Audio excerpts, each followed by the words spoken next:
Hello, welcome to Scott's Odyssey. Well, friends, we've lost yet another place of history that I didn't get to in time. Fortunately for this one, at least, I didn't have to. We're talking about a decommissioned and abandoned piece of the Conrail line located over the Delaware River. Scratch that. Not over the Delaware River, but in the Delaware River. See you in a minute.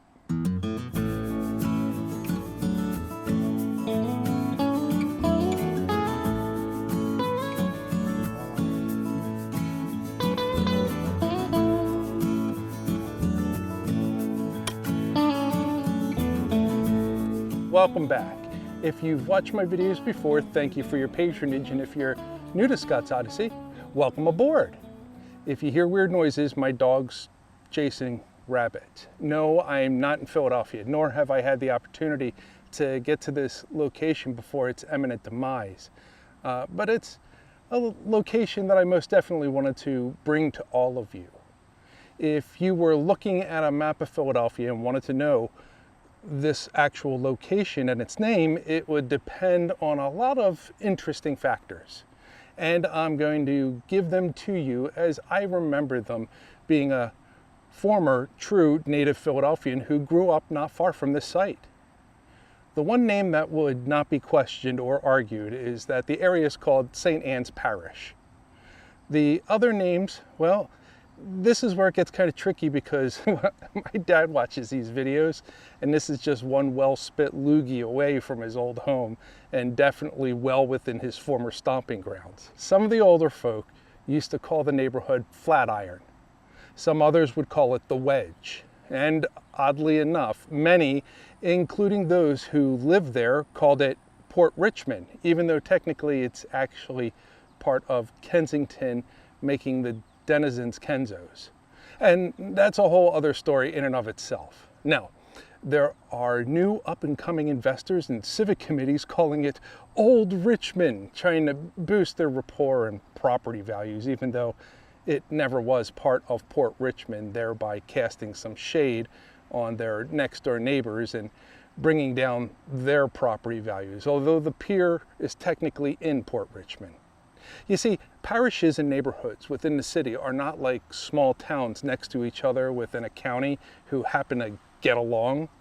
One would actually have a specific pride in their neighborhood or their parish. The parishes often being the only thing stopping full-blown neighborhood street battles because they would cross over into two or more actual neighborhoods. To give an example, as I remember, I came out of the Holy Inn parish, technically Holy Innocents. The neighborhood name was Juniata.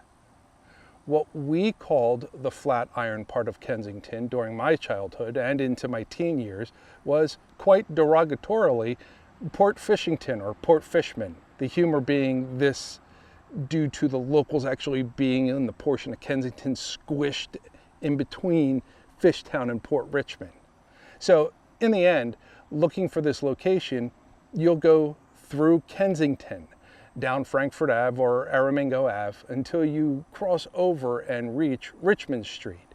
Likewise, you could just jump on Richmond Street and take it south through Port Richmond, but the traffic pattern can be kind of sketchy.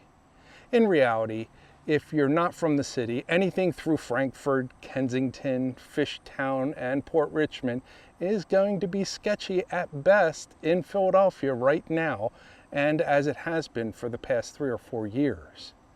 Anyway, Richmond Street will finally take you to East Cumberland Street, where you would turn down and head toward the Delaware River. Less than half a block down, you'll be at East Cumberland and Beach Street, and this is the former entrance into the area. This entire area where the back roads took you down to the piers, and technically once you crossed onto one of the former roads, you would be in Port Richmond. But again, with the neighborhoods deciding what they now want to identify as, this is all becoming questionable information at best. Regardless, this was the manner in which you would go and jump past the trespass signs, the standing fences, and the Jersey barricades to be on your way to Pier 18, more commonly known since the early 90s as Graffiti Pier. Pier 18 was built and once belonged to the Reading Company. The purpose of the pier was loading anthracite coal onto ships bound for ports found all over the world. Along with the once great Port Richmond rail yard, and due mostly to the decline in the use of coal, this site was abandoned for some time before it was picked up by Conrail in 1976. Conrail only used the site until 1980, and then they let it sit, and they didn't know what to do with it. And well, as with anything that doesn't see any use for a period of time, it was not long until this whole area became a site for urban explorers, the homeless, drug dealers, artists, and your average city kid looking for something new to do. Don't get me wrong. All those activities I just mentioned are an extremely normal part of inner city living, and it does not mean everyone was of a criminal element. Well, aside from illegally trespassing on Conrail's property. Most people went down to the piers to go fishing or swimming or have a campfire like that which they hear of all those who live rurally get to do so often.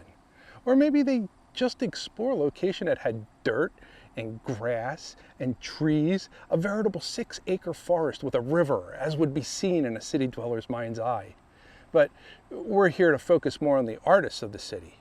You see, one thing that made Pier 18 extremely interesting was the fact that it had a rail line with a ski slope and a large amount of concrete walls and bracings holding the entire rail up along the pier.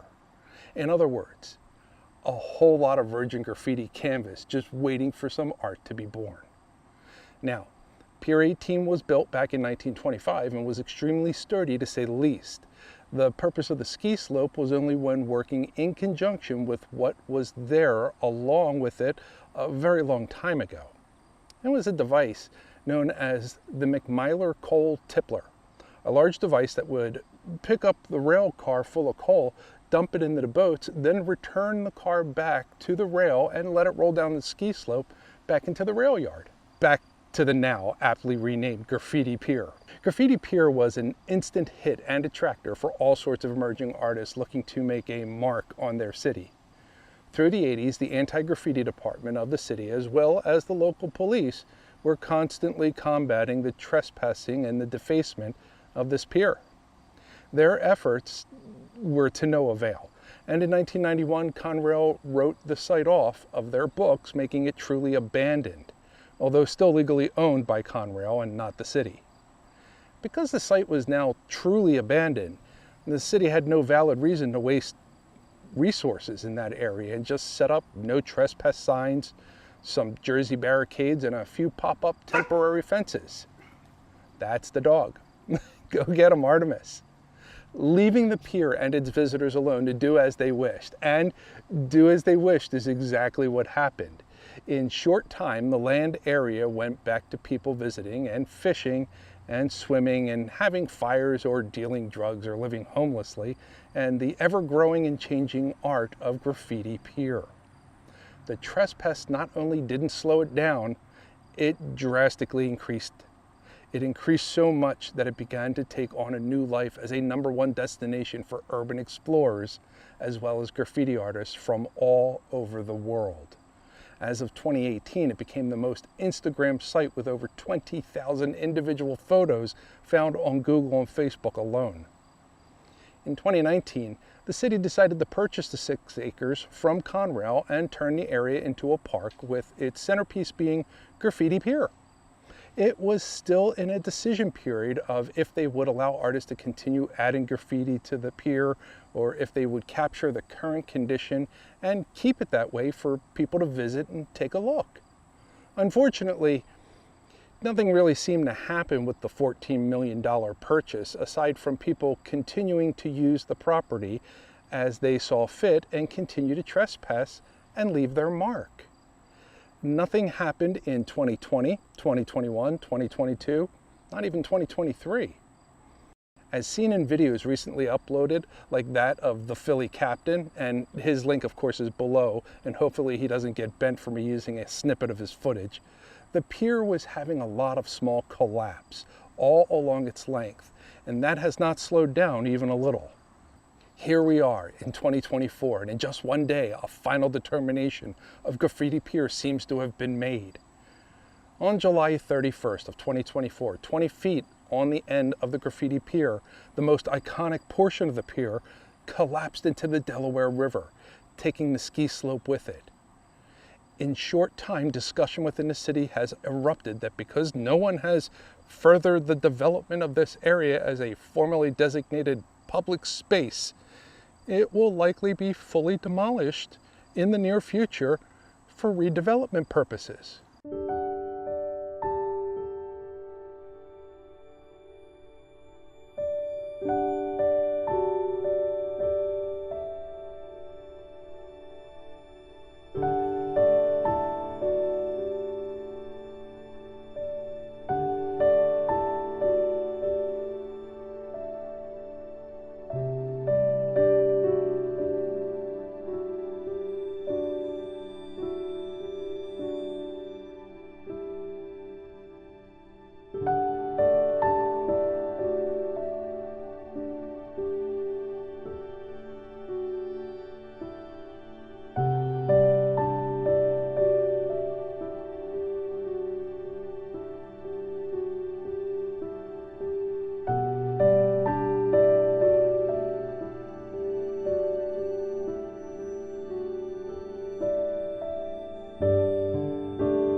Which is extremely curious, being if you dig deeper into the original purchase of this land by the city with the promise of a public space, you'd also notice that a developer publicly announced the purchase of the industrial lot immediately to the south of this future park with an intent to build 1,100 new homes.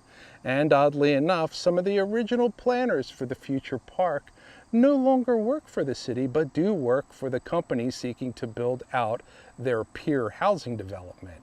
But that could just be conjecture or false conspiracy, right? Regardless, with the situation the city of Philadelphia is in right now, with homeless people running rampant, a collapse in the housing market, people walking the streets zombified on fentanyl, especially close to this area, and an uncertainty of future residents as many of the existing residents are flooding out of the city, it's highly unlikely that we will ever see a park, let alone one dedicated to the Graffiti Pier. So yeah, we lost another one, another piece of history. In the past 2 years, we've lost Graffiti Highway in Centralia, dozens of old mansions that have been arsoned, the Windber Trolley Graveyard, access to many of our state and local parks, and old train tunnels like the Turnhole Tunnel. Many old architectural sites, dozens of caves. Heck, we're going to lose the SS United States ocean liner that has been parked in South Philadelphia waiting for renovation since 1996. I mean, it was built in 1950 and still holds the record for fastest ocean liner to cross the Atlantic Ocean. But that's for another video. Remember, leave a comment of your thoughts on the situation of the Philadelphia Graffiti Pier, and if you know of other stories and locations such as this one. If you liked the video, give me a thumbs up, please. If you want to see more content like this, be sure to click on the subscribe button and the notification bell. My research is limited only by the information that people don't share openly. Help me break that barrier, and let's share the history and the culture of who we once were. As always, I thank you for watching, and I'll see you in the next video.